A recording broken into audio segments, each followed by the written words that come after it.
18 ஆண்டுகால காத்திருப்புக்கு பிறகு Royal Challengers Bengaluru அணி முதல் முறையாக ஐபிஎல் சாம்பியன் பட்டத்தை வென்று அசத்தி இருக்கிறது. ஃபைனலில் முதலில் பேட்டிங் செய்த ஆர்சிபி அணி 190 ரன்கள் குவித்திருந்தது.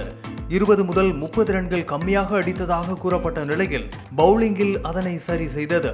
குறிப்பாக குருணால் பாண்டியா சிறப்பாக பந்து வீசி அணியின் வெற்றிக்கு உதவினார். 191 ரன்கள் அடித்தால் வெற்றி என்ற சூழலில் களமிறங்கிய பஞ்சாப் அணி 184 ரன்கள் மட்டுமே எடுத்தது. முக்கியமான கட்டத்தில் சில வீரர்கள் விக்கெட்டுகளை இழந்ததால் பஞ்சாப் அணியால் வெற்றி பெற முடியவில்லை. இறுதியில் 6 ரன்கள் வித்தியாசத்தில் பஞ்சாப் அணி தோல்வியை தழுவி கோப்பையை நழுவ விட்டது.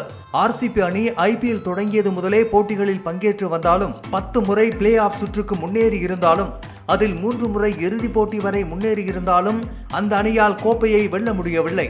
இந்த நிலையில் 18 ஆண்டுகள் கால காத்திருப்புக்கு பிறகு இளம் கேப்டன் ரஜத் பட்டிதார் தலைமையில் நடப்பாண்டில் களமிறங்கிய பெங்களூரு அணி தனது முதல் கோப்பையை வென்று அசத்தி இருக்கிறது. ஒட்டுமொத்த பெங்களூரு மற்றும் விராட் கோலி ரசிகர்களும் இதனை கோலாகலமாக கொண்டாடி வருகின்றனர். பெங்களூரு அணிக்காக கோப்பையை வென்றது மிகவும் பெருமிதமாக இருப்பதாக கோலி மகிழ்ச்சி பொங்க தெரிவித்திருக்கிறார்.